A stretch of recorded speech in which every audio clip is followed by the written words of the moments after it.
And we're live. We're live. What up, folks? Let me stretch out this weekend gaming thing a little bit. A little bit. There we go. How are you all doing this fine, lovely Tuesday night? I'm joined by my good friend, co-host, Mr. Skyless, aka Colin. Hey, that was a nice intro, Jam. Was that from Rab? That is from Rab. That was very nice intro. You guys want the link Digging to it.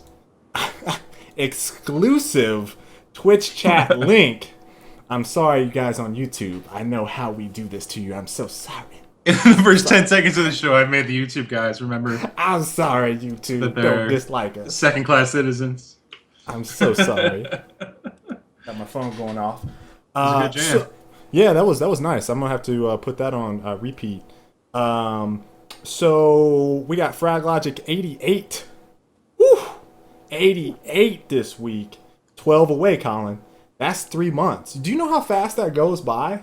We're almost up on my birth year. I'm Crazy. This We game, passed yours like 20 yeah, episodes yeah. ago. It's okay. It's okay. I'll be 29 this month, folks. 29. One gray hair. Let's keep it that way. Just one. Just one. Right. Keep it that way for about 5 more years. So yeah, that song is from Rabbit Tricks. It's called Kiza Hideaway from Ben Howard. So if you want to search it on YouTube, you can, but no links. Sorry. And I'll probably have to cut that out of the intro. Might get a little snippet of it. Hey, listen, I'm sorry, YouTube. I'm sorry. Tonight we have a pretty light show. We are going to talk about a couple, I think, interesting things. We're going to talk about Destiny's Raid because we completed it this past weekend. Had a pretty fun time doing that. So obviously we played some Destiny. We're going to do a normal weekend gaming thing. I got something from Room Alive, which is some new tech from Microsoft. Pretty interested in showing that off. I'm going to see if I can get the video to load, but I don't know if it's going to... I would have to, I think, cut the audio out. So I think that kind of defeats the purpose, would you say? Maybe we could talk over it a little bit? You can do it without the audio. Because, I mean, it's just, they're just narrating what it does, and we can talk. Right. All right, so we'll try to do it that way. A little bit of Sunset Overdrive. Just saw a funny quote that I had to bring up for this week's show. Bots in competitive multiplayer. We talked about it last week. What's up, Drew? Dre, Mr. Monk Man, Jake Snake, Hutchie. Who am I missing? Junglist, Trev, Gun Down, Elite, Vibrant. What up? Kupo. What up? G's. Anyway, so we talked on bots and multiplayer a little bit last week. So we're going to be able to, Hawk Tanner, what's up? We're going to be able to talk about that some more this week. A little bit more elaboration on our part, I think, because we got it right at the end of the show during the Q&A section. And then another one I just threw in there because we had some conversations about it here and there. I actually posted like one of the longest comments I posted in a while on Erica for the Wins. She's been a long time subscriber, I think from Gears. She posts it on our Frag Logic or other stuff every now and again, and she posted a video that was kind of talking about Destiny expectations, like content, and so I wanted to talk about pricing models and how that kind of affects the content the game has, and gamers' motivation for purchasing, and developer intent, all that stuff in there. I think it'll be a nice little discussion that we can have, so that'll be good. And then this one isn't really something I'm even going to touch on a whole lot. I'm just going to mention it right now. Xbox One is reportedly kind of doing well in China, like day one or week one sales. I can't remember if it was day one. I don't know if well is the term. They Look, said it was doing better than it did in Japan, which is like They the said it very sold 100 bottom of the Look, metrics. Colin, look, they sold 5 times the amount in Japan and China. I mean, obviously numbers is playing a factor there, Japan but is they sold not good 100,000 on price-wise. like the first week. I don't know if it was first day or first week. So, Seems to be expected to me. I mean, look, they're in Asia. Let them just be free, Colin. Why you got to ruin in Microsoft's fun? Let them celebrate 100,000. They need look, Colin. They need when the headline every single is one counts right now. when the headline is Xbox One sales doing well in China, better than Japan. It's like, hold up a second. Every single box sold right now matters for Microsoft. So cut them some slack. So starting off with weekend gaming, I played some Hyrule Warriors. It's good. I finally played it. Here's the thing with Hyrule Warriors. Now, I don't know if you guys know this. I mentioned this maybe like 2 weeks ago. I'm a big Dynasty Warriors fan. My brother, you guys have seen him here and there. He's a big Dynasty Warriors fan. Did you guys play them all split screen like back in the day? We did. It was always split screen. You always probably rented them from Blockbuster, or I actually purchased like the first Family Videos, or which one's out there? Yeah, I might have purchased the first two, and then we started renting them afterwards. But I got Hyrule Warriors, and I got it for two reasons. One, obviously, I like Dynasty Warriors, and I like Zelda, so that game just seems like it would make sense. The other reason I got it is because it said it was local co-op, Colin. Local co-op. Please tell me why it is the worst. I'm not even cuss. I'm not trying not to cuss on that. That's the worst freaking co-op experience in the history of co-op games. You can't mean it. In the history of co-op games. You can't mean it. Colin, listen to how they have this set up, right? They don't do split screen. It's asynchronous co-op with one person playing on the Wii U gamepad, the other person playing on the TV. And you take turns? That's what it's supposed to do. I don't know if it's supposed to take turns or not, but you should take turns because I think while you're simultaneously in the world, it's like all pulling from. I think it's pulling off of. I don't even know what it's pulling off of, Colin. I can't even explain it. But anyway, it drops the frame rate so low that it's almost unplayable. Like it's damn near unplayable. I do seem to recall Hawk Tanner saying all that stuff in chat last week. I'm baffled. Okay, I was going to call out a couple other games, but that's worse than anything I What do you have that's worse than that? Give me something. Please. So, Wild Arms for the PlayStation, which was a single-player RPG. It had co-op. You would plug in the second controller, and then during fights, you would like alternate taking the turns for the characters. And that was it. No overworld control at all. Colin, no. But I still think that sounds worse. Listen, I feel like my daughter is more efficient when we do single player, and I let her honk the horn in Mario Kart as a co-op experience than fucking Hyrule Warriors. I cussed. I'm sorry. That's how bad it is. How do you mess that up? Like Dynasty Warriors, all you have to do is split screen and let both people hack shit up. That's it. It's been that way for years. I specifically bought the game, Colin, to play with Christy. Specifically bought it. Dang. Gotta read up next time. What do you mean? It said, look, they weren't even advertising that it was played like this. They said local co-op experience. So I'm like, oh, it's Dynasty Warriors. I know what that's like. No. You can't trust anything on the Wii, though. Can't trust anything. It's a backwards place, Kale.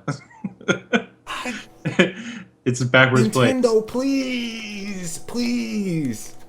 You have all the games. Listen, they make probably the best first-party games in the industry. And how do they mess up the little stuff? It's the little stuff.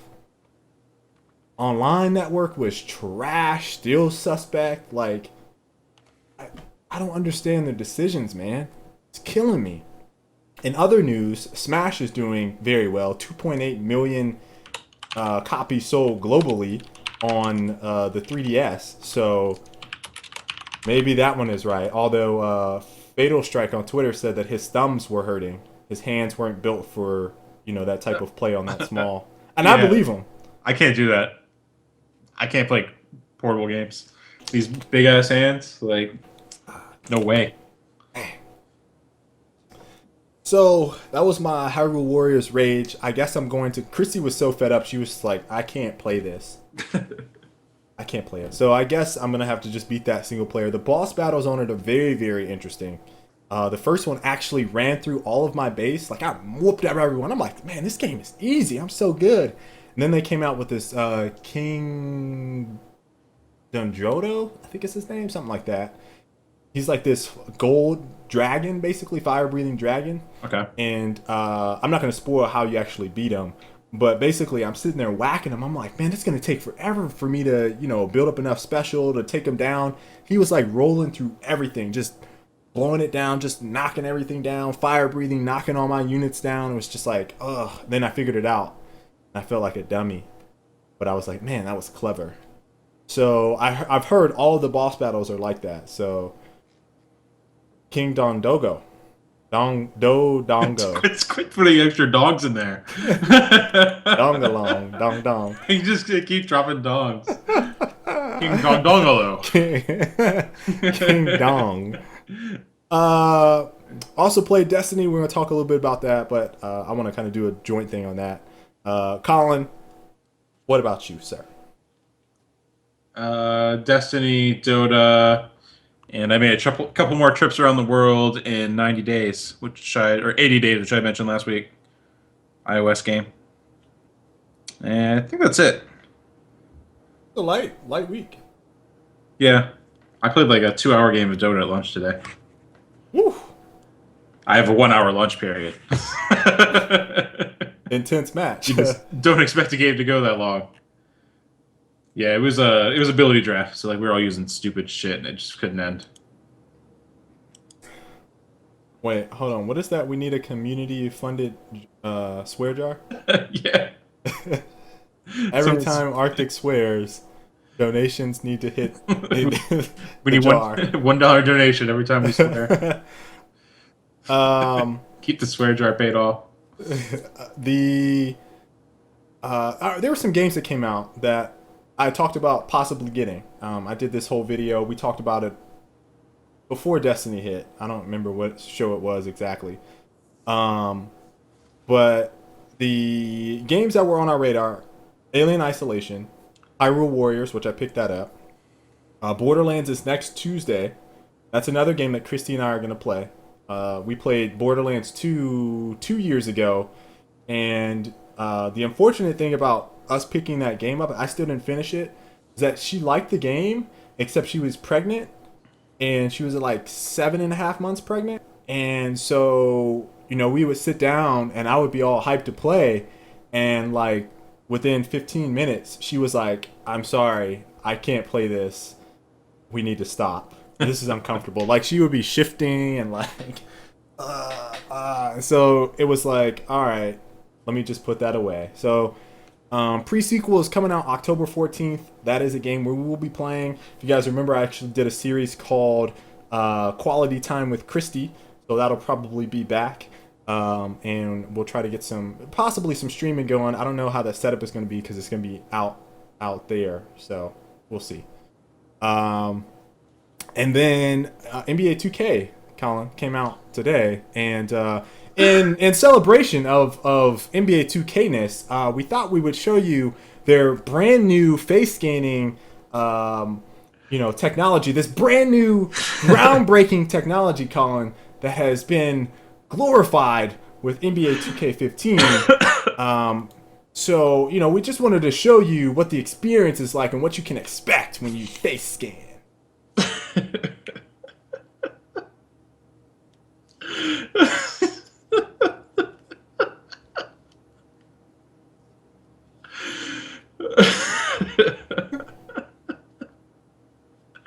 It's so glorious.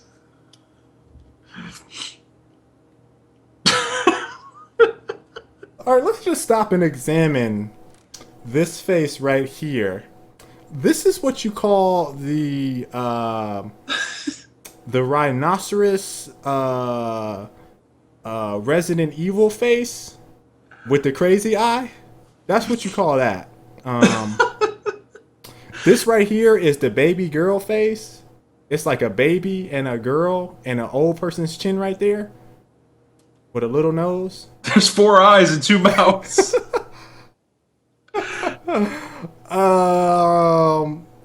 Let me show you some more of this brand new technology that we just came out with. It's groundbreaking, guys. Scarier than Alien Isolation. It's like Guillermo del Toro.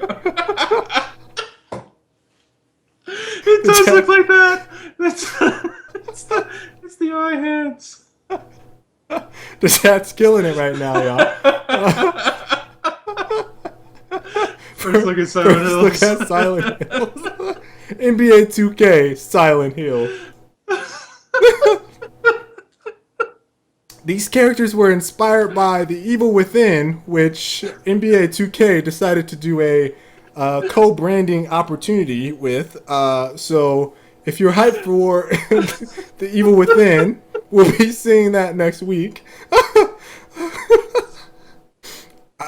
What is this? Like, he got burnt? He got ran over? His face got run over with a tire? It's just a huge extra forehead. It's on another guy. Oh boy. This one here, sponsored by NASCAR. NBA 2K did a joint sponsorship with NASCAR where they want you to burn your face.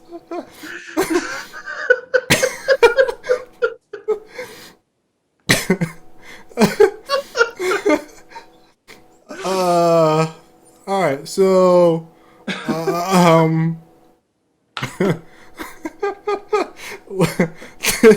this one here, again, sponsored by Alien Edition. Oh boy.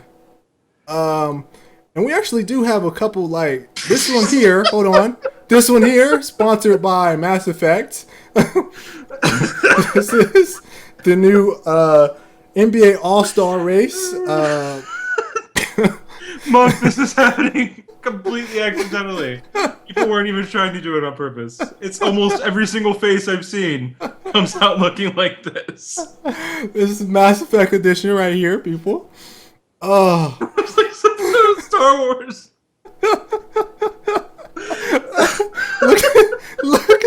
Look at his long lips. Like, he's just like, what? It looks like the band playing in Cantina. This NBA 2K effect. All right, last joke for me. This one is hold on, I gotta zoom in on this one so we can really look at it. Oh wait, all right, that is too close. All right, so the face. Woo. All right, there we go. All right, so this person here is like. You're so excited. This dude, he has all sorts of issues. So first off, he looks white. So this is, I feel like, I hate making Michael Jackson puns, but I feel like this is like the Michael Jackson character, right? So you got a little bit of his like skin, what he called a skin disorder. Like this right here is him, white edition. This right here is Black Michael. You see the big nose, you got the big lips. But the rest of his body is white. He only got the treatment on his face. So I mean, it worked a lot better when he had hair.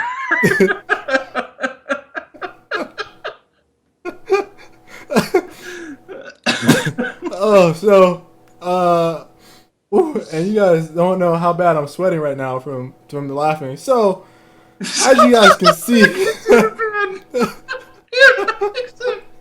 so much is that.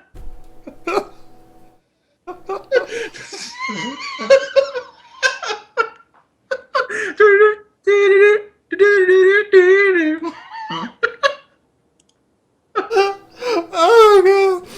So, as you guys can imagine, most of the gaming community has been in fucking tears. I just know that QA brought this up and the developers do it, and they're just like, fuck it, we're going with it. There's no way they were like, oh yeah, it's working great. There's no way. There's no way. I can only imagine. Now listen, guys, I have to hold on. There's one more face I have to show you. It's the one I showed Colin, because he's like a messed up leprechaun looking dude. Hold on. Oh. Are you gonna show the beard one? I am. I gotta see. I gotta see if I can pull it up though. Here it is.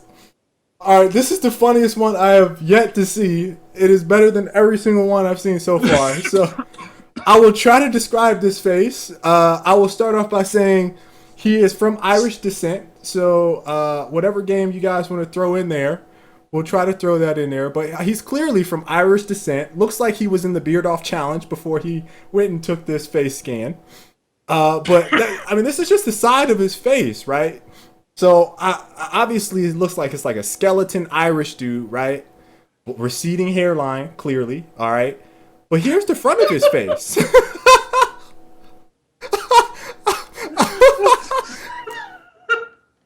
sponsored by, sponsored by the Ring. This is a the Ring campaign. It looks like someone punched his face. It's so far. This is sponsored by the Ring and Nightmare. And somebody said, "What is it? Who is this? Says it looks like Tent's Koopa."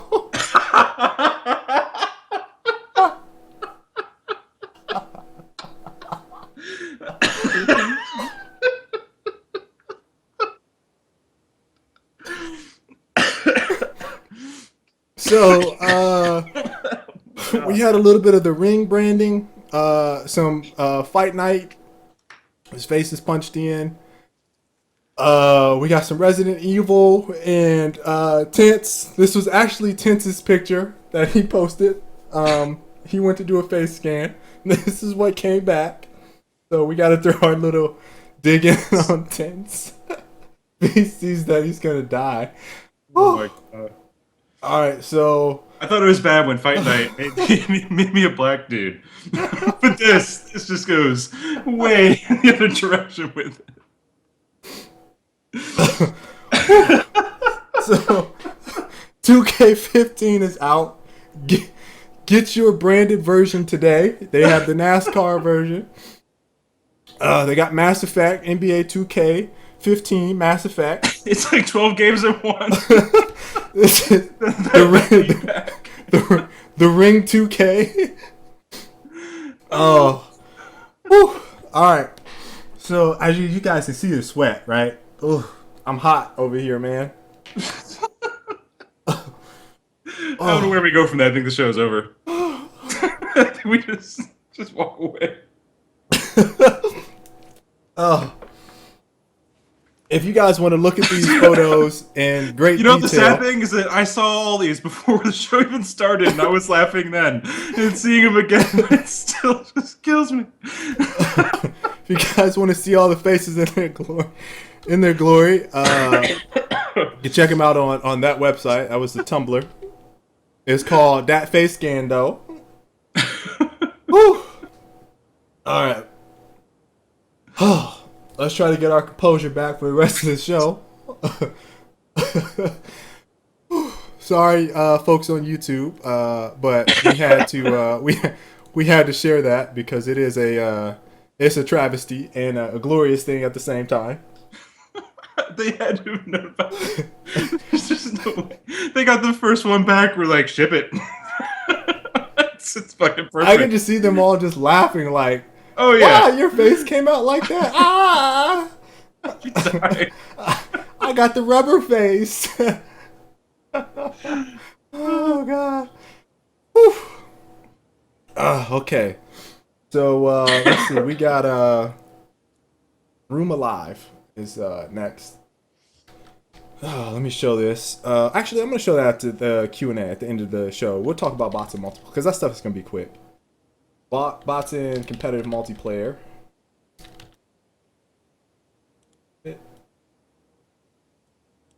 Whew. Let me drink one more thing of water. Cool now, so. You guys can tell I was legitimately sweating. Hold on. You guys see my sleeve right now, right? That is the sweat I wiped off of my forehead from the laughing. Man, that's some funny stuff, man. That's funnier than the tiny Madden player by far. Like, by far. I've never seen anything like that. At least it doesn't discriminate though. Because you remember, like when the Connect first came out, right? It didn't recognize black people. Yeah. Remember when I got that unit and we were sitting there trying to test it, and I Yeah. posted up my video. All right, And then, so and then it made me black. yeah. It just, it really just legitimately didn't see color. So bots and competitive multiplayer. This stemmed from a Gears of War discussion, a video that I posted. I want to say last week. I've been doing these weekly, like every Thursday so far, or every other Thursday. I've been posting every Thursday lately, but I've been posting some future Gears of War discussion videos, and I had been reading, and some people asked me about it. What I thought about bots in multiplayer. Colin, your smug face, dude. You gotta stop. Stop, dude. I'm just thinking about him. That's all. Colin's over here with a smirk on his face, just sitting there in daydream. I'm trying to compose myself. Dude is like, all I damn, can do is think of the faces. That Mass Effect face. I just can't. Come on, dude. And then people put like a Kappa face in chat like 12 times. I'm picturing the Kappa face all VA 2K'd.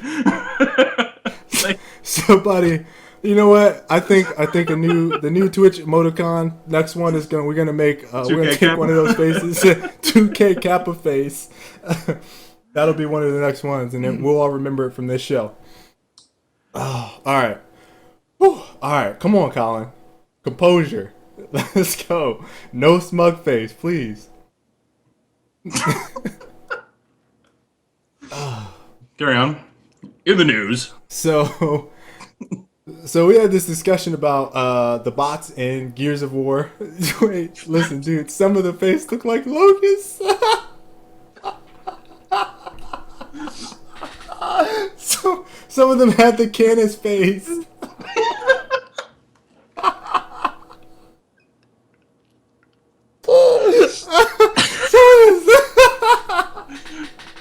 Someone needs to make a. Some of them had the General Rom face. You know the website totally looks like, where it's like you compare celebrities or like a person to a celebrity, and it's like this person totally looks like this person. Someone needs to do it for the face scan pictures. Look at his face. I didn't even show you guys the one with the teeth. That's his teeth are in his eyeballs.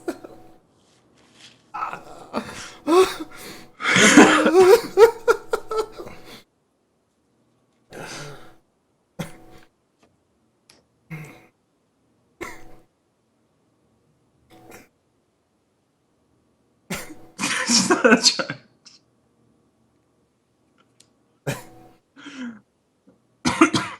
All right. We should live scan face scanning. Yeah, we're gonna try to talk about bots. All right. You talking about bots? So anyway, there was a discussion about bots in Gears of War multiplayer that revolved around bots in like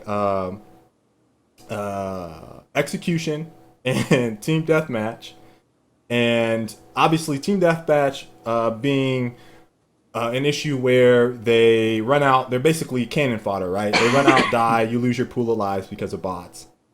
And execution being, I think, the most important is that they grab power weapons, then lose the power weapons, or you can't get to the bot fast enough to for them to weapon swap with you, and then you have, the power weapon. So the question I kind of had was, is there room to obviously improve bot AI? I would say in the next, let's say before Gears of War 4. All right. So, or any multiplayer game, we'll say, obviously Destiny is one where we hit the AI pretty hard because, and this is why I feel this discussion is so relevant, is because Halo and Bungie is widely considered, like, they're praised for their enemy AI. However, that was, X number of years ago, 5, 6, 7 years ago, when we talk about, oh, Halo's great AI, these great enemies, it's so difficult. And mind you, I think Destiny at the very hardest level is kind of thought provoking and a little difficult in some cases. But I don't feel like anything we've seen is really groundbreaking. I will say the raids are very thought provoking and very well done, but Raid, singular. raid. Yeah, we don't know about the others. I'm sorry. The raid is very well done, very well put together. But in terms of the AI that you fight in there, I mean, it's not challenging to face the enemies in there. It is a puzzle, right? Once you solve the puzzle, the bots don't change, right? It's like you're still fighting the same AI. But for clarification, when we talked about Destiny's bots, we basically made the carryover to the direct one-to-one comparison to Halo, right? Like, Covenant, Fallen, right? uh, Flood, the Hive, You should use the terms AI and bots AI and as bots. separate entities. Right, right. You're correct. And we're talking about we're talking about AI than bots. Bots are themselves. strictly multiplayer. Right. But the what was I was at the Hive and the Flood, and then the Brutes are the Cabal, and then the Hunter is kind of mixed in there. Remember, the Hunter with the big shield is basically the Phalanx is also a Cabal. So there's definitely a one-to-one carryover for what AI behavior they have kind of tuned to some of those bots in Destiny and how they react. But you take those same type of bots and put them in a multiplayer situation. Obviously, they're just programmed to do, and this is where the bots kind of carry over. They just programmed to do whatever they are programmed to do from the AI perspective, right? So some of them are going to say, all right, and for Gears of War, for example, we're going to run to the highest value power weapon on this map and grab that, or we're going to run to the power weapon in the nearest location and grab that.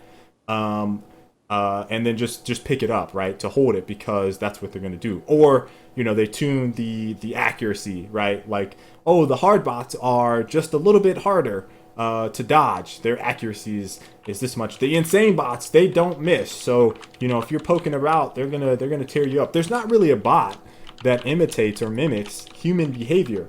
And there was a very interesting comment that a lot of people had, Colin, and this is where I feel like you in the chat can start chiming in as well. But someone had said, why don't they use the AI, and this is just developers abroad, and this is where the programming thing just doesn't translate. Why don't they use the AI in racing games? And I was like, you realize they're on like a set course, right? It's on a track. The maps, and to be fair, the pathways that bots are set to AI is pretty straightforward on what paths they're going to go, right? Like there's what is the correct term that I'm thinking of, Colin? When in pathing, I can't think of the term. When we'll just call it bot pathing. There's a different term for every engine. Yeah, but the bot pathing for each map is usually predetermined, right? It's not going to do X number of things, or they're not going to roll off this spot like a normal player would. They might react in a way that only a bot could. We've seen this in a couple different games. Like, when bots would go over cover, they would do that barrel roll. And I always remember you saying, why can't I do the barrel roll? I want to do the barrel roll over the cover. You know what I'm talking about, Colin? Yeah. And Gears, remember they do that roll? Like you wanted that animation. So, the idea that racing and shooters AI overlaps, I think, is a little conflicting, because whenever you're playing the bots there, they're basically on a set track.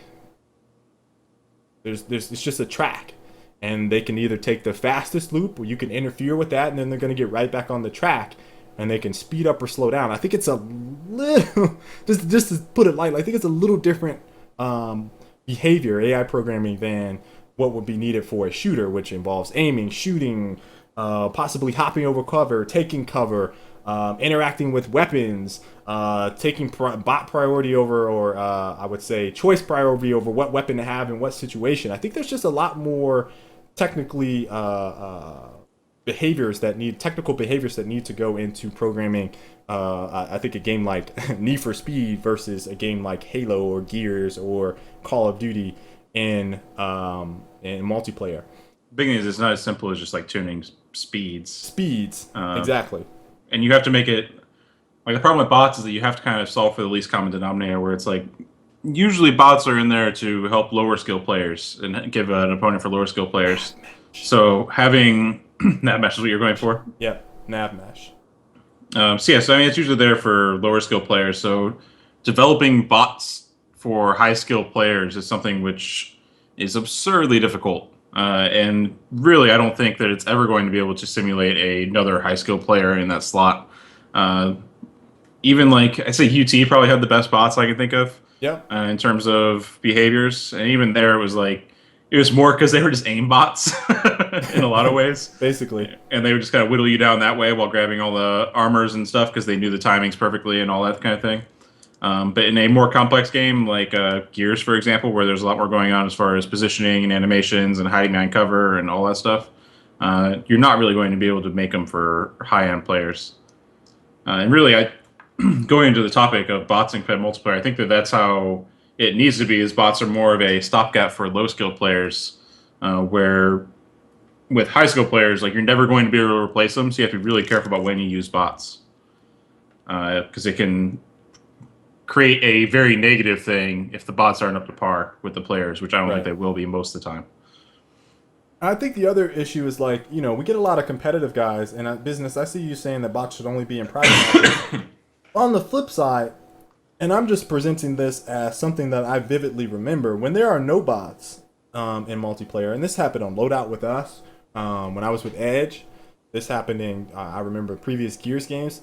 Someone quits. I remember people posting on the forums, the same people that would post on the forums now are saying, oh shit, say it again. Cease.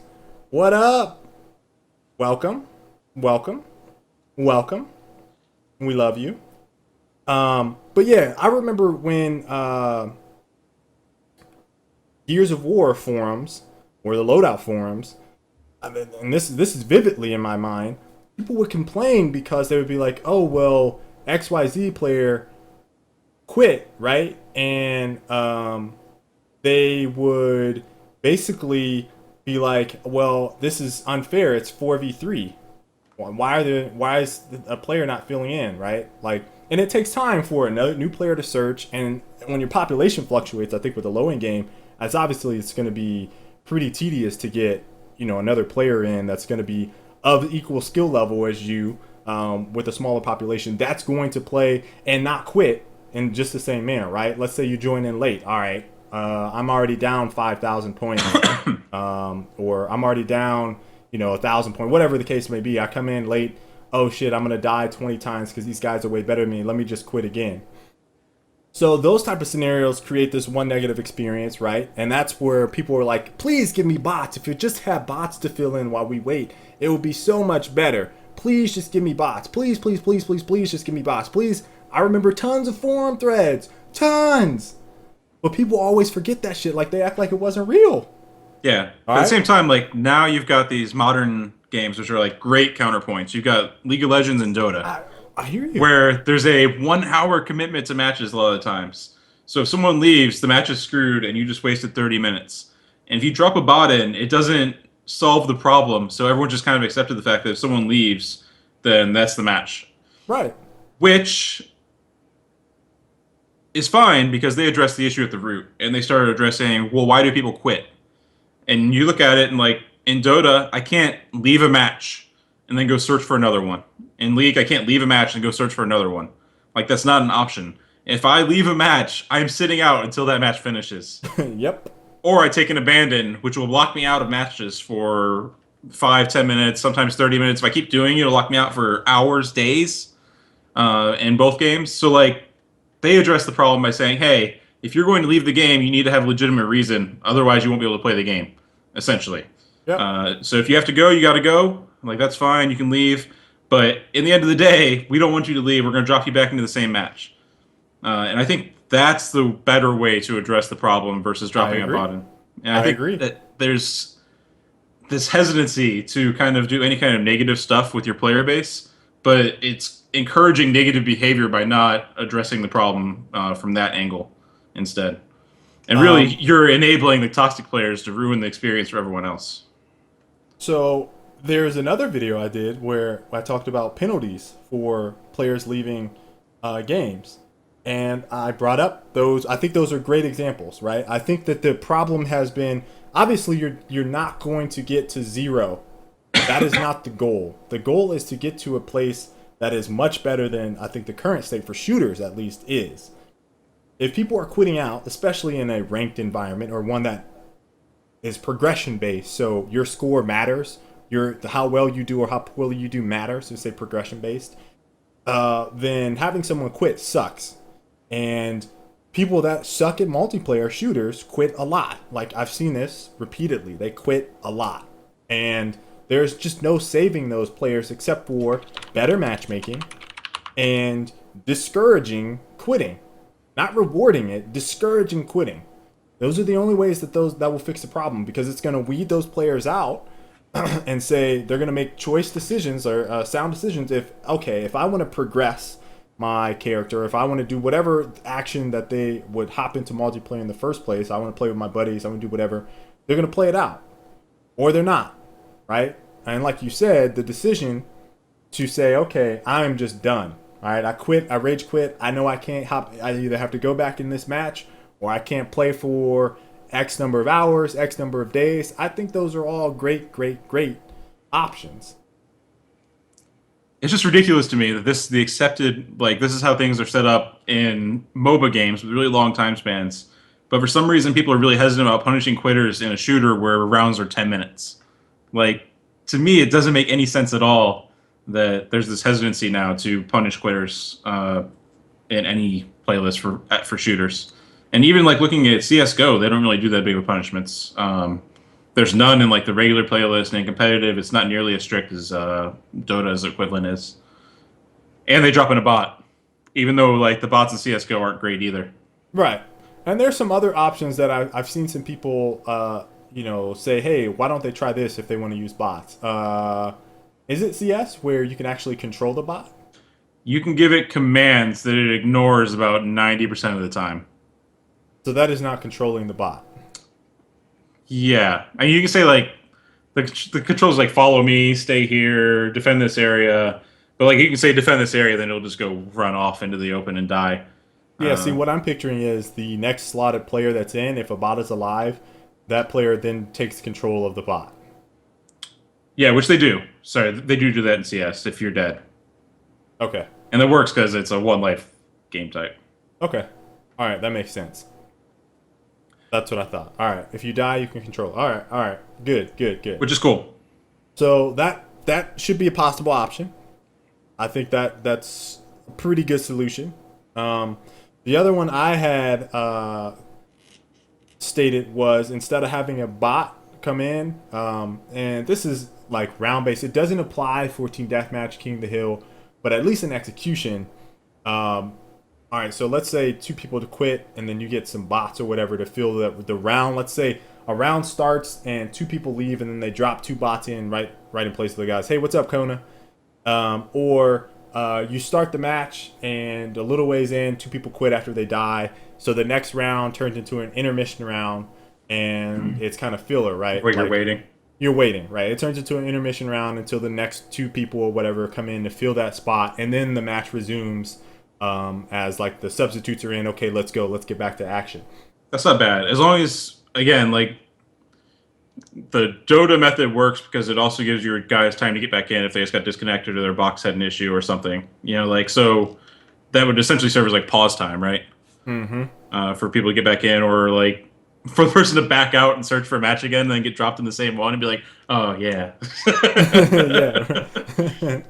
I mean, like there's tons of ways to solve the problem that don't involve just dropping a dumbass bot and let the person that left be unpunished. I think that's something where shooters in particular are lagging behind every other multiplayer game right now. I would agree. Forfeit So- options would be another way of solving the problem. Yeah, Like if you're and 2v4, just let me forfeit. Just let me forfeit. And I still, to this day, I don't know why. Why is that not an option? I Why don't can I know. not surrender? I don't understand. Not that I would. I don't Yeah. think I've ever in a shooter quit like when the team's been uneven, or surrendered. But if you're playing like King of the Hill or something and you're 2v4 or 2v5, like you might be inclined to surrender at that point. I might, Just because you know maybe. it's a waste of time. But again, No, it's but only 10 minutes, so it's like yeah, I mean, it's not like it's a huge time commitment to let it play out ever. at that point, I typically just try to kill the other team. Like I just turn it into a slayer. So I don't know. I don't ever know if I've ever just been like, ah, I'm gonna quit. Like I've never rage quit. Yeah. That's never. No one has ever beaten me so bad that I've quit a match. That's just not happened. There have been times where I'll specifically hop into, let's say, a quick match environment or one that freely lets you pop in and out that makes sense. Where I know I'm either under time constraints or we will be warming up and then we'd be like, hey, we got a scrim. And then I just hop out and leave and then hop right into a match with you guys. Those are the only scenarios where I would leave in the middle of a match. And it's always in what was considered, I would call it practice session for a game like Gear. So, I don't put myself in situations where I screw up the other team or screw over my teammates in a ranked environment. So, very interesting, topic that I saw a lot of really cool responses to. Maybe I'll read some at the end of the Q&A if we can come back to it from some of the other, because I don't have this video pulled up yet. So I'll try to find that video as right now as we move on to the next topic. The NBA 2K killed a lot of time, Colin, for a light show. I'm trying not to bring it up. Hit this show right in the face. Pricing models. In industry.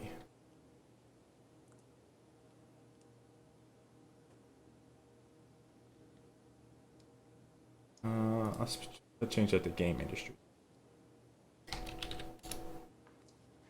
All right. So this topic kind of spawned from because of the $60 price tag that it has for a game that I think Colin and I called as having light content, one that we would have to ultimately pay for to get more of it.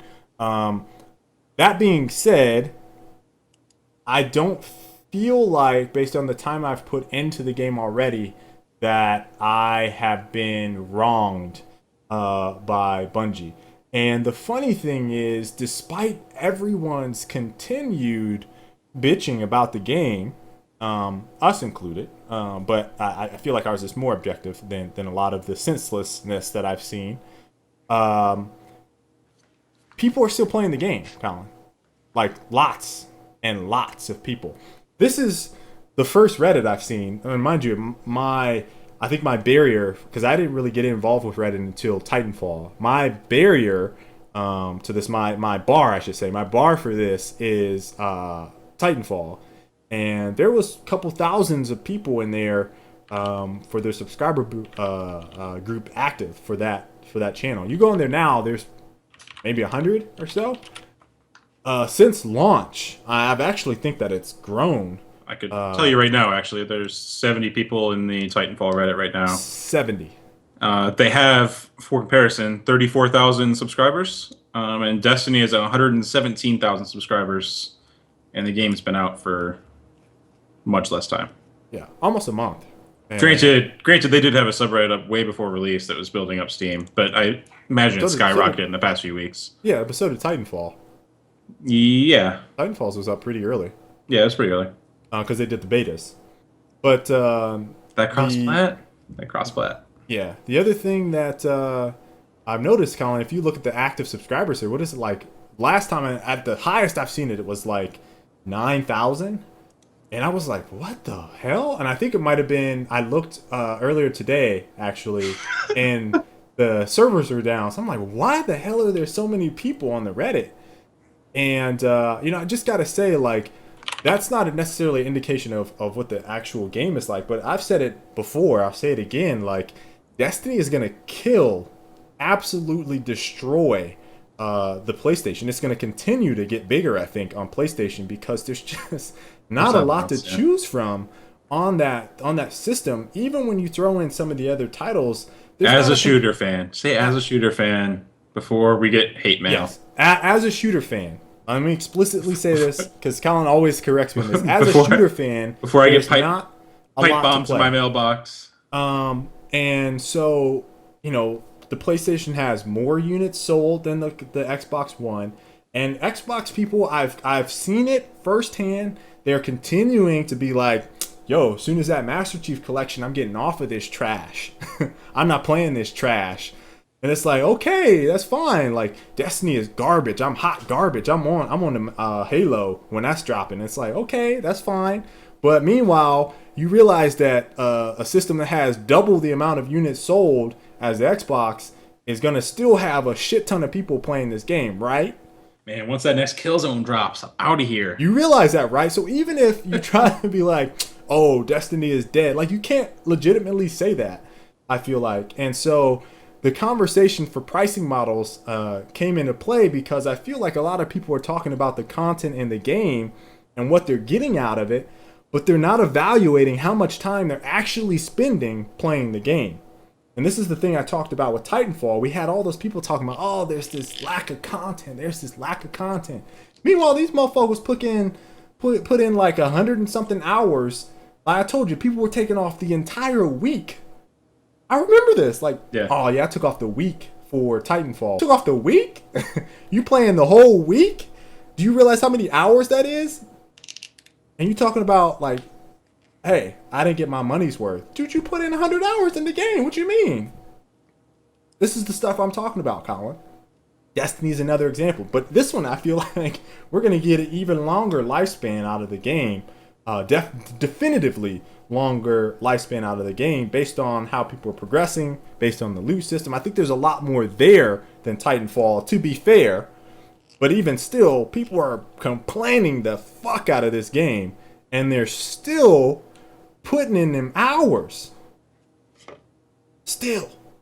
So, the pricing model is $60 too much for the value that you get in this game.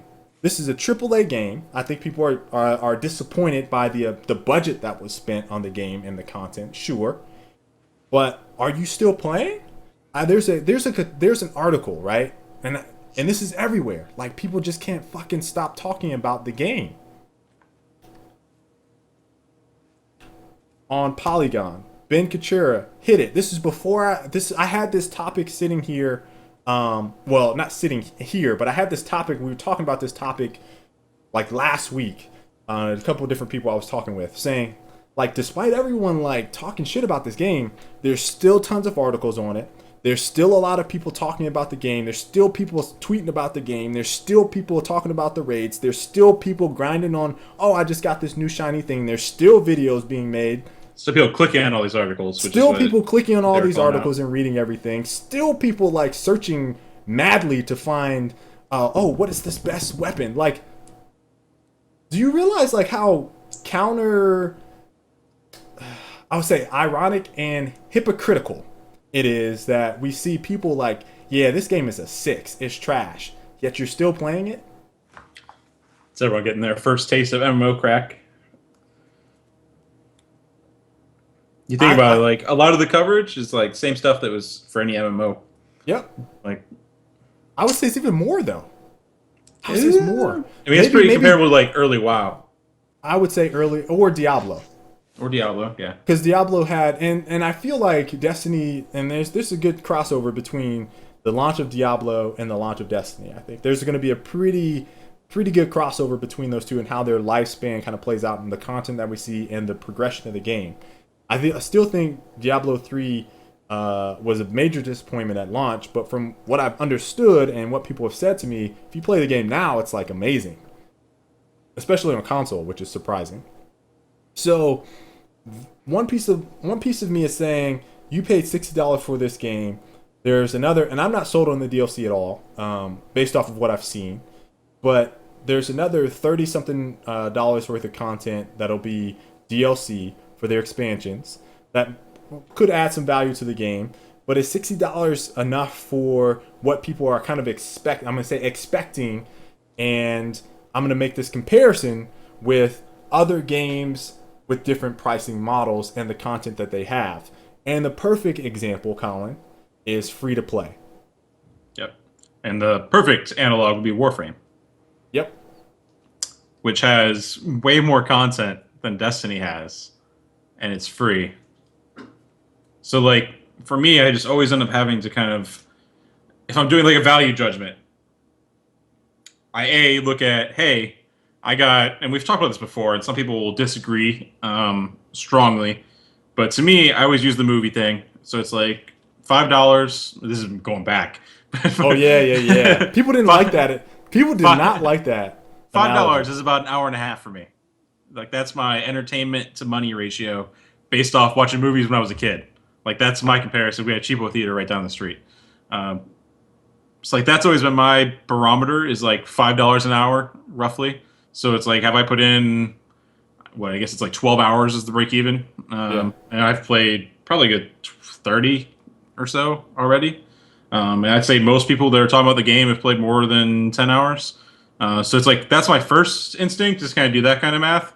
But then I kind of have to compare it to free to play now. And realistically, compared to other free to play games that are out in the market right now, it is way less than what other games are offering. Like, if I look at Warframe's a good example, Path of Exile is another free one that's in like the loot genre. Path of Exile has tons of shit. I look at all these other service-based games, like the free-to-plays, like even Guild Wars was like a pay-up-front type thing, and then no more expenses after that. I'd say like Guild Wars at launch had way more stuff going on. So yeah, so like if I start comparing it that way, it's like, wow, this is like not really a lot. And then you hear stuff like, yeah, but like later on they're going to add content through DLC, which is like a really old model to me at this point. Like, it's old and outdated. It's like, it's dinosaur stuff to me. Because I've been playing these free-to-play games where they do that shit for free. That stuff comes out for free. They don't charge you. You don't get charged at all. Yeah. They don't get charged at all. They'll just tack on some cosmetic stuff. Sometimes there's some like light pay-to-win stuff, but not really. Usually it's cosmetic at this point because everyone's learned their lessons. And that's the stuff that comes out for free because they want to build hype around the game. They want to get people back playing. They want to like keep adding content so the game is more valuable to people. So like the idea of paying more to get the extra content just feels so archaic to me in the current atmosphere, I guess, for video games. Like, free to play with expansions is all over the place for free. Yep. The funny thing about Destiny is I feel like if this game were free to play, it'd be massive. The reception would be wildly different. Like, I feel like it would have been groundbreaking. It would have been groundbreaking as a console free to play game. I would agree. A AAA free to play game on consoles would have been completely groundbreaking. And it would have picked up so much press just because of that. And then the whole there's more content coming thing is like, oh, hell yeah, there's more content coming. You know, it's like, it changes the way that you think about it. Yep. To a point where it's like, they could have done it. And people are nuts for cosmetics. Yep. They could have sold cosmetics all day. Look, dances, cosmetics, they could have made a killing. Just take like 3 capes, make them free, the rest of them all paid. A killing. And just think about how much you can make. Shaders? People go nuts for shaders. I am baffled, guys. I am baffled that I guess when I think about Destiny as a free-to-play game and the potential there, it would just be massive. Like, people would be going nuts right now. Just absolutely nuts. And I can guarantee all those 6 out of 10s would be 10 out of 10s. You overlook the story. You overlook whatever. Because the gameplay, at the end of the day, and this is what I want people to understand, this is why people keep coming back to the game, the gameplay is fucking solid. Like, some of the best gameplay you're ever going to get because it's Bungie. Like, they know what the fuck they're doing when it comes to shooters. The gameplay loop is there, right? They want to keep you grinding. They got that down. The issue is, I feel like, one, the hype. Monk brought that up, and I said this I keep saying this for No Man's Sky, which I'm going to bring up here in a second. But the hype factor also played a part in this, right? You got hyped up. You're like, I'm going to spend $60 on this game. oh, I can't wait. Oh, this is gonna be so good. And then you spend your $60 and you're like, I really spent $60 on this? I kind of feel burned, right? Like, but if it came out and they were like free to play, you didn't buy anything. You get to play all those missions and stuff. Maybe they lock some of the weapons. Maybe they don't. Maybe they let it go all cosmetics. Whatever the case may be, I feel like people would be like, I don't care about the story. Oh, the lore is awesome. I mean, the whole tone would change. I guarantee it would change. And most importantly, it directly incentivizes Bungie to release updates that make the game better and continue to add content. Like that's for me the best part about free to play is that these free to play games are like really a two-way conversation all the time because you need to appeal to your player base, keep them playing, and also provide attractive options that'll help bring in new players. Where like when it's DLC, it's a much harder sell because it's like, all right, we got this new DLC out, come play our game. And it's like, all right, so it's gonna cost you $60 plus the $20 for the DLC, Yeah. and then you get to play this new thing we just released and you just read about. Yeah. Like it's such a harder sell, which is why it just feels really weird to me that they're still trying to go with the DLC route when the game fits into this modern market, which has been proven to work. Right. Then the other models there, obviously, normal price is something that I would call this a normal price game or AAA price game. Then there's also the subscription model, which I feel like is kind of dying, but it's still kind of there. There's still some people that pay subscriptions. And then there's a new phenomenon, Colin, relatively new, that also kind of goes into, I would say, kind of like this free-to-play / normal price hybrid. And I'm going to call it the Steam discount phenomenon, where you might not play a game. You still might not have played however many games that you have in your library, but a game gets discounted that you would not have thought was on your radar. Maybe it was outside your value. I do this on Steam all the time. It was outside your value, like, that game isn't worth $20. It's worth $10. If it goes at $10, I'll pick that game up. And Steam discounts all these games from Steam Summer Sale, all their seasonal sales, basically. Everything that they do has you like, oh my god, like, oh shit. All right, what is going to be the deal? What's going to be the deal? And you see all these games that you didn't purchase or that you didn't have that you've seen people talk about in the past, and they're at these ridiculously low prices, and you're like, well shit, I'm going to buy this game. The value, right? The value crossover is it like crosses that threshold where it becomes like acceptable to purchase it in your mind. And you're motivated to, I don't know if you're necessarily motivated to play it, but you're motivated to purchase it because of the perceived value that the game was at before, right? I feel like, again, if Destiny came out and we were like, our game is $20, DLC is 20 or 10 each, whatever the case may be, it's 30, however you want to add it up, it's $20 though, $19.99. And we're not sure what we're going to do with DLC. People would go nuts. They'd be going nuts. Again, it's like the perceived value that you have in your mind versus what they actually give you. Even the old Halo model, which Bungie pioneered, I don't know, it wasn't really tried by anyone else, but they did the buy DLC 6 months later, everyone gets it kind of thing. If you remember with all the map packs. Mm-hmm. So, I mean, like, even that would have made sense for Destiny pretty well. Yep. Looped into everything else. The thing which makes the least amount of chance is the least amount of sense is the $60 plus DLC. Yep. For what's supposed to be a 10-year game online service. And, you know, it's like, it's going to keep adding up. And the barrier to entry is going to get huge to be able to play everything. Klondike say name a dozen successful console is that like sarcastic? So he was saying, and just to paraphrase chat, he said there are not many successful free-to-play games, at least that have been around for a while, which we all started rattling off a bunch. Then he said, well, free-to-play FPS. So we started naming out some PC ones. Loadout, Team Fortress, Crossfire is massive. Massive. Yeah, Klondike, I feel like you're kind of misinformed here. And then, so it's like, well, no, console free-to-play FPS. And it's like, yeah, it hasn't been tried. That's the whole point. Like, I was saying that it would have been groundbreaking because of that, because it's a proven formula that hasn't been done on consoles. Again, it just also falls into like the MMO thing. MMO hasn't really been done on consoles, and that's what big reason why people are buying into it right now. I think Yeah. with Destiny. So like, Uh, if it had and all been looped together, just for some clarification, Klondike, Warframe was on PC, and then they went free to play on PS4 first. they were free to And play on PC the whole time. But yeah, yeah, they were free to play. Yeah, they were free to play on PC first the whole time, and then they said, and it's not a first-person shooter, but this is just an example because I feel like it kind of falls into the shooter category, Space Ninjas or whatever, and it's third person. So a lot of people will say that when it went on PS4. I don't know if you've noticed the games or the studios.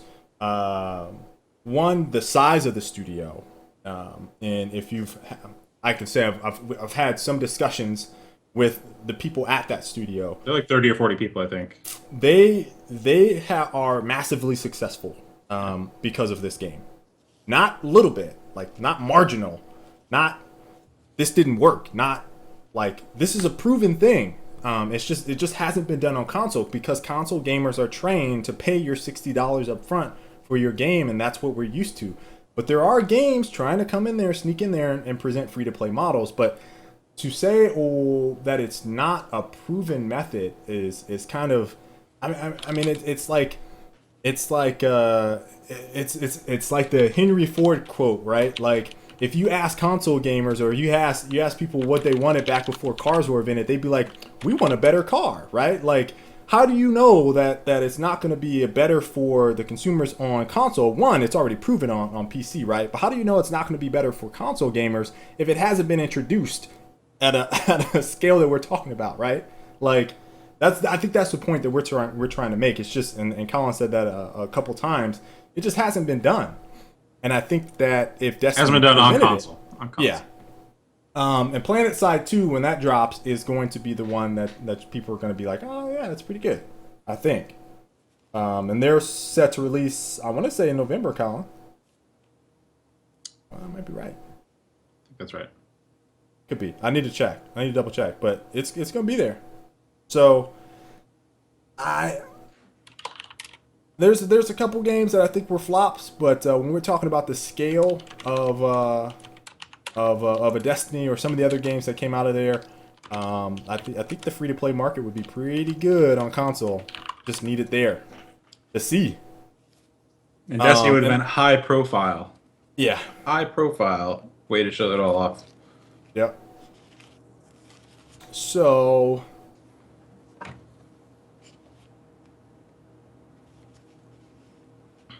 Will any of you two be able to play Alien Isolation? I'm trying to rent it, but I still have Shadow Mortar I barely touched, so I don't know when it'll be. I'm gonna go ahead and change the Q&A session. I'm gonna bring up some of this other stuff.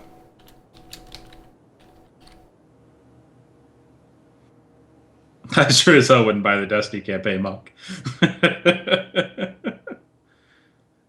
So I'm just gonna talk about The this. big thing that PC free-to-play games have kind of learned over the past, like 6 or 7 years, is that really you don't want to gate content too much as part of the plan. Like when you gate content, it turns people off from the model entirely, and really you have a large amount of your player base which won't spend any money. Like it's just how it is. So like what they've learned is like, hey, we need to make it so a lot of people are playing and just keep building the player base so that the people who do spend money spend a lot, and then we'll make money that way. And that's kind of how it's broken down. That's how it's most successful. So like gating a portion of the game behind a paywall is usually not successful. I wouldn't have recommended that. And there's a lot of studies and reports and presentations and stuff talking about that if you dig around. But yeah, Klondike, yeah, Dust definitely is a flop, but the production on that game compared to other free-to-play games, it just wasn't very good. There's just no comparison. There's literally no comparison. I played Dust 514, and I was like, this is a game? This feels like an alpha of something. So, yeah, I agree. That was definitely a flop. But overall, I think that based off of how Bungie has presented their content, I don't think a $60 price model really fits. But that's just me. And maybe they feel differently. I just don't feel like they're up to speed on the ways of gaming these days. So this is the article for Microsoft's Room Alive. What is it? Prototype. It basically turns. If you guys saw the movie Her, which I've seen, I thought it was a pretty good movie. I think I actually Colin. really enjoyed it. Okay, yeah, I couldn't remember if you saw it or not, Colin. I'm gonna try to pull this up. It's probably gonna be a little laggy on the frame rate. We'll see. Uh, but basically, it turns your room into an interactive game. Any room, basically, using multiple projectors. That guy right there is playing whack-a-mole. We're not going to watch the whole video. He's also using some type of gun that they have that can shoot at those models on the wall, and it interacts with them. Can't remember what exactly that is. Some type of grid. There's like a grid. There's like a water scenario they show. There's this whack-a-mole thing, and it was a river. Oh, this is the trap. That's the other one I'm missing. The trap. So those traps come out and they like shoot. And I didn't really understand the trap because the room wasn't quite straight. You know what I mean? Tilted, yeah. Yeah. So it was kind of hard to to tell what they were trying to show there. But the concept is pretty unique. You guys can see these multi-camera layout, how it kind of crosses over here. It's pretty cool. And it has been around a while. If you remember back, the old project was called Room, Oh where it yeah. was where they actually had your screen, and then like they cast a projector on that same wall that was some ambience type stuff, where it was like maybe a backdrop or extra space of the game essentially. But they weren't doing full rooms back then. It was just like a projector in front of the screen, possibly two or three projectors pointing in that direction. Mm-hmm. But it wasn't movement. It was like sitting on your couch, still playing a game like normal. And then there was also the PlayStation commercials recently did a similar thing, if you remember. Um, but I don't know. I think theirs was more film What tricks play? than. Is that what it's called? Play? The thing that got pulled? I think it was. Hold on. Most insane movie, immersive movie experience ever.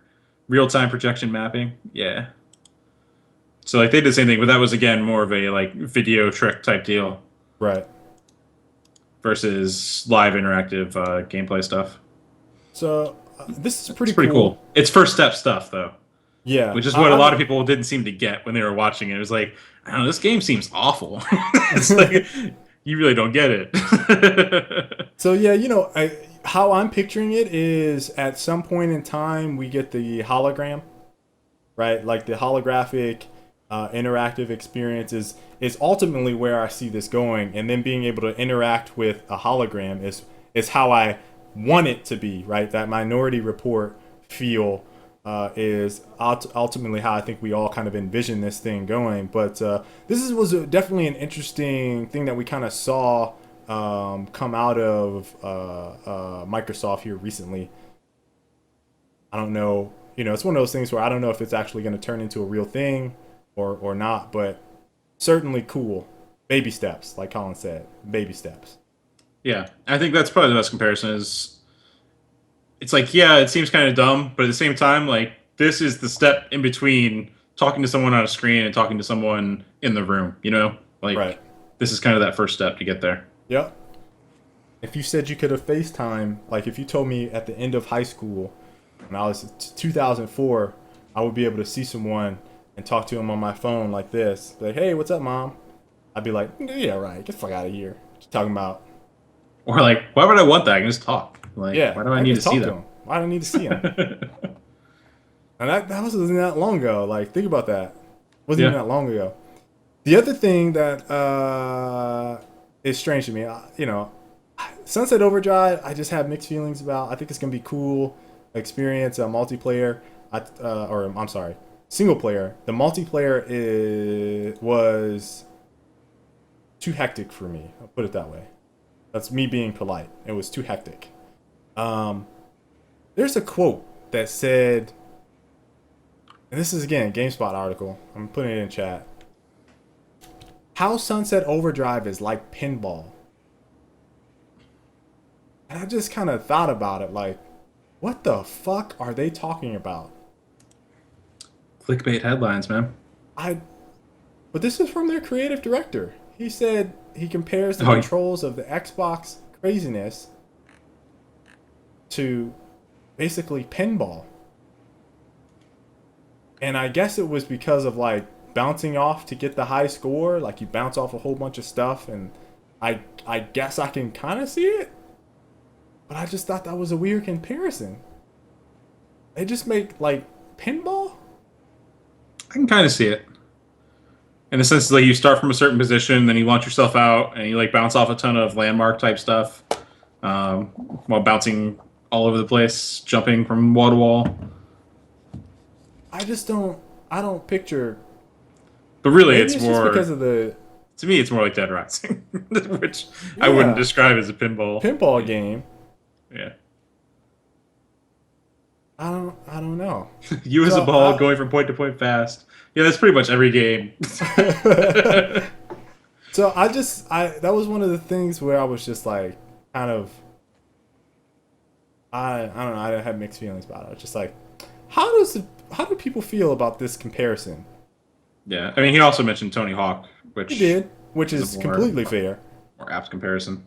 And we say Jet Set Radio. Oh, is that the Jet Set Radio? Yeah, Jet Set Radio. you say Death Set. Yeah. Be a much darker game. Yes. Would be. So the other thing that we have to talk about, you guys can start shooting off questions, is the raid. So this is just our personal. I mean, Destiny has a whole bunch of stuff going on right now. Spoilers. Yeah, these are some spoilers. The Iron Banner event started today. They did some server maintenance, which didn't actually. I thought this was going to be the balance, Colin. I thought they were going to do some balancing in here. Talk about the auto rifles, the shotguns, the hand cannon buff, the scout buff. They're kind Nothing. of slow. They're kind of slow on the updates. And again, this is me comparing them to free-to-play games and games I've been playing for a while. They're pretty slow on the updates.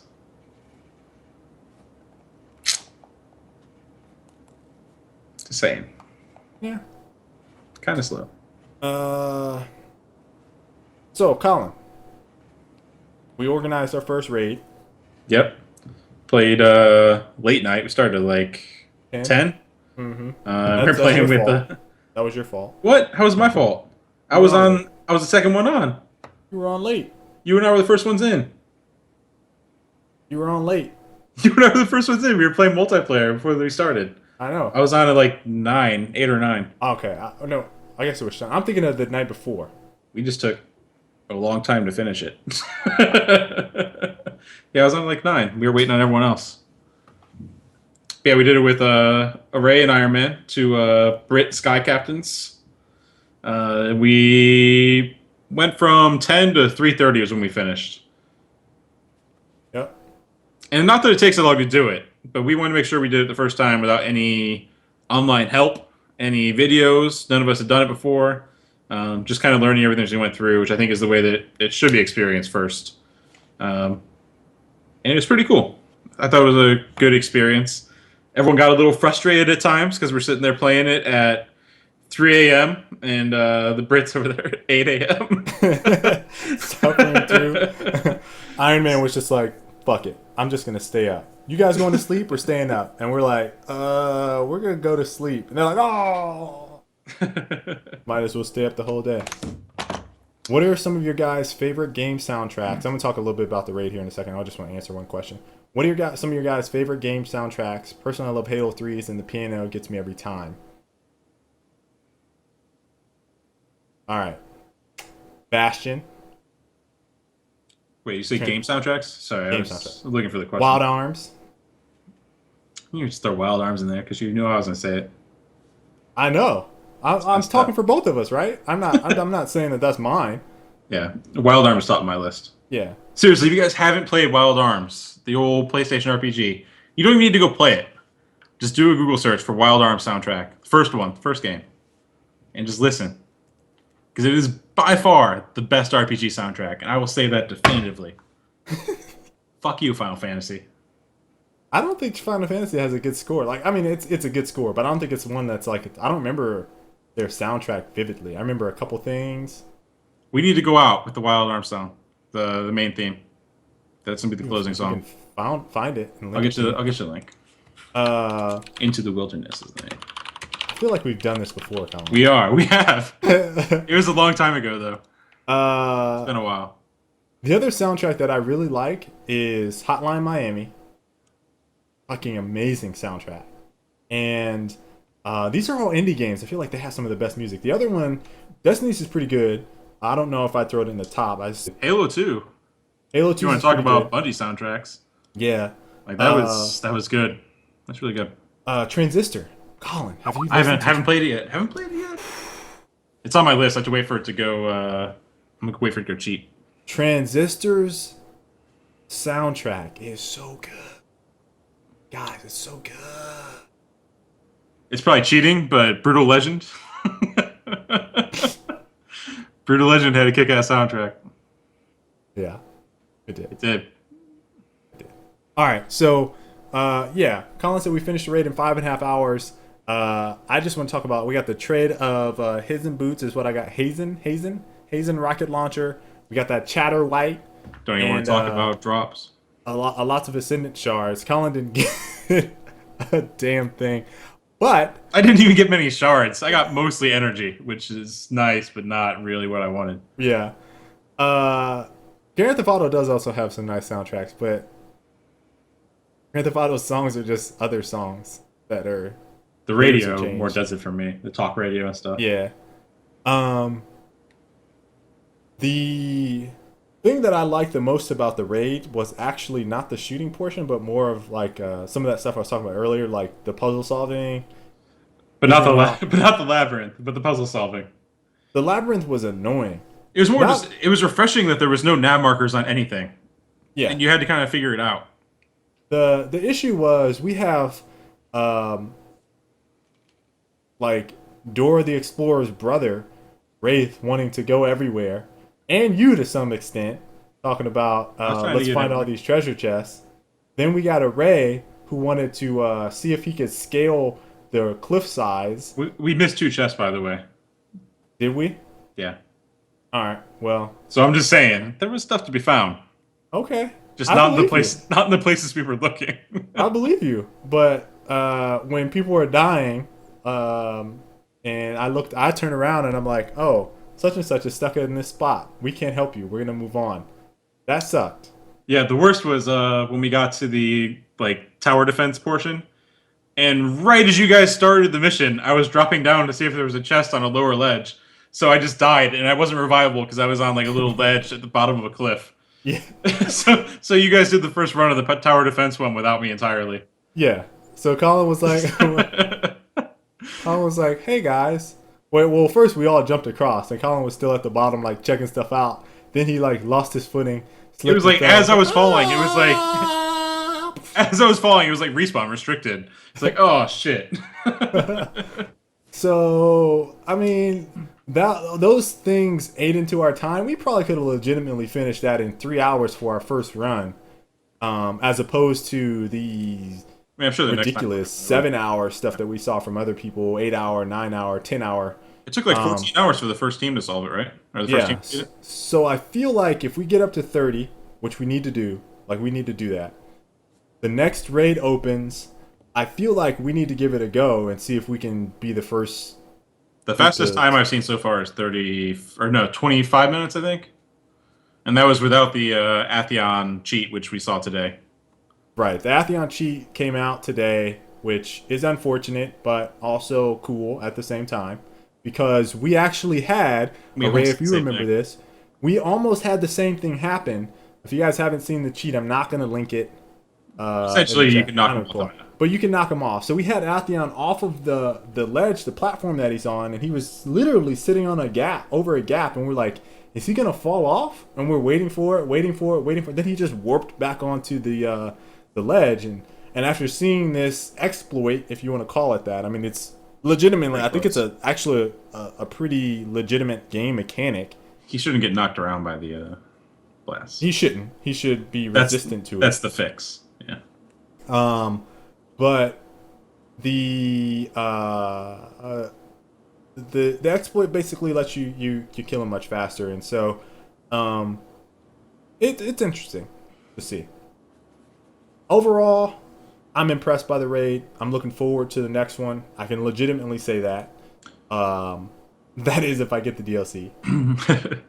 If the I DLC should have purchased it. if the DLC have more raids. Yeah, so we'll see, guys. The most interesting thing for me was that, and it was something which I realized after we finished. It was like there isn't one line of dialogue or story progression or a line from Dinklebot during that entire thing. No There's help. nothing. There's no help at all. No story. No Why reason are we for what we're fighting doing. Atheon? There's Yeah. really nothing. Why are we Uh, fighting Atheon? and it was funny because I thought afterwards, and I was like, you know what? That's actually pretty refreshing. We didn't have to scan one thing, Kale. We didn't. There was zero scans during the raid. It was almost like it was made by an entirely different team. Like they were completely separate. There was like weird mechanics that didn't match up with how the rest of the game handles stuff. Like the chest staying around, for example, was a good example, which threw us off because we thought it was a puzzle thing. So like, yeah, there's just all sorts of really weird mechanics that don't exist anywhere else in the game. And for that, it was actually refreshing. But it was kind of like I kind of wish there was a bit of story to it. That was all. A little bit.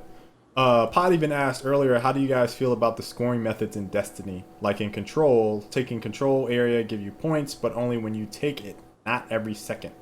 It's just different modes. And mostly it's just that there's not a mode that isn't TDM. You know what I mean? Yeah, well, All the modes are TDM. Salvage. Salvage is pretty much TDM, Well, you have to defend a point. I guess. Pretty much TDM. It's like headquarters. You still get points for kills and points for revives. Okay. Well, they have to have those scout. I think people might try to abuse.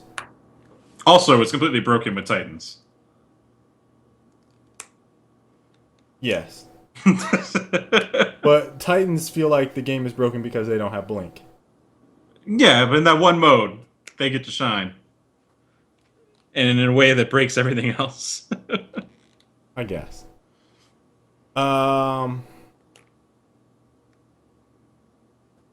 Any more questions? I scanned the chat. I didn't see that many questions. Yeah, it While wasn't we were much. going. They also want to hear some Wild Arms. Bigness says you can play some Heroes of the Storm. I'm so pissed that I'm still not in Heroes of the Storm. Big. It is Sky complete doesn't have bullshit. Heroes of the Storm, man. Bigness, you should just give me your Heroes of the Storm. I'm trying to play with the team. The team is like, if Sky gets Heroes of the Storm, I'll ditch the rest of the team and we can all play Heroes of the Storm. But Did you see that they're adding custom matches and spectating and everything? yep, it's happening, Colin. Yeah. It's happening. Get ready to train you up on MOBA so we can go pro. Finally, Since you refused the Dota education. I will be the first. Yeah, what'd you guys think of that Warlock remake? What'd you think of that Warlock remake? I linked you to it, I don't know if you actually clicked on it. I didn't get. I was looking at other stuff. Super pretty. I need to get this. My only Blizzard contacts worked in customer support. Speaking of which, Andy's in chat. Where do you have my Blizzard contacts? I know you know people. Andy, come on, man. Get this man. He actually hooked me up for Diablo, so I can't really. Come on, Andy. I can't really complain. He came up super clutch with Diablo. I might be able to ask my N for another N. Yeah. We got Why you gotta call me out? thoughts on ESL. Oh. I don't have anything on ESL. I watched the Hearthstone thing. That wasn't ESL though. I don't know. League ESL? Yeah, so we talking about Dota ESL? Dota? League? I'm not sure. I haven't been following things this week at all. I watched the Hearthstone tournament, kind of sucked. Oh, it was Hearthstone you hooked me up for. It wasn't Diablo. I don't think you did anything for Diablo, but you did give me the Hearthstone hookup.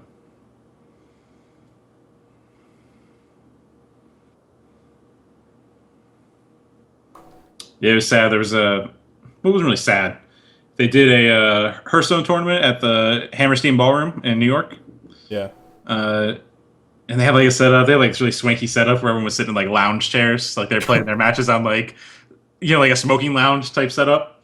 Yeah. So like they're all just sitting back there like because it's fucking card game, you know.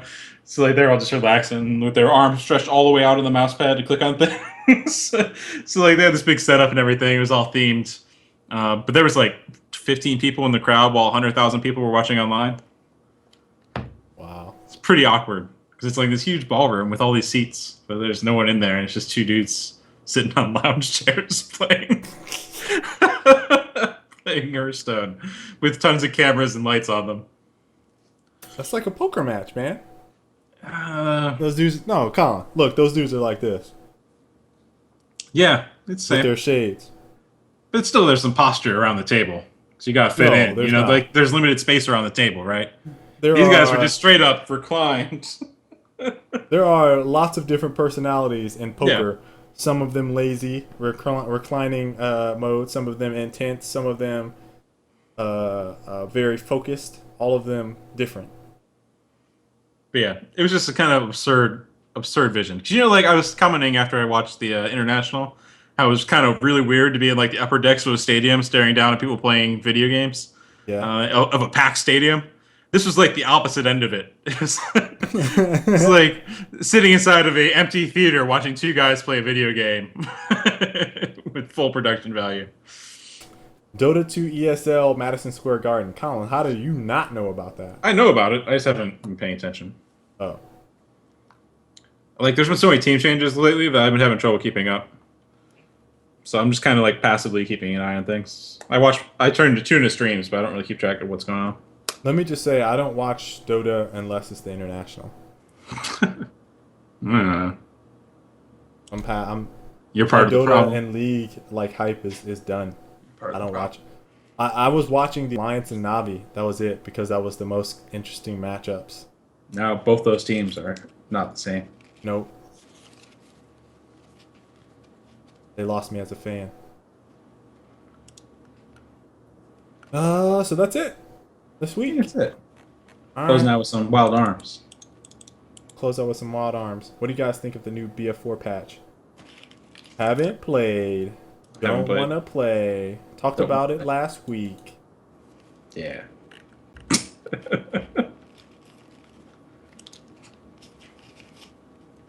Yep. All right. We will sign off with some wild arms. Let's go ahead and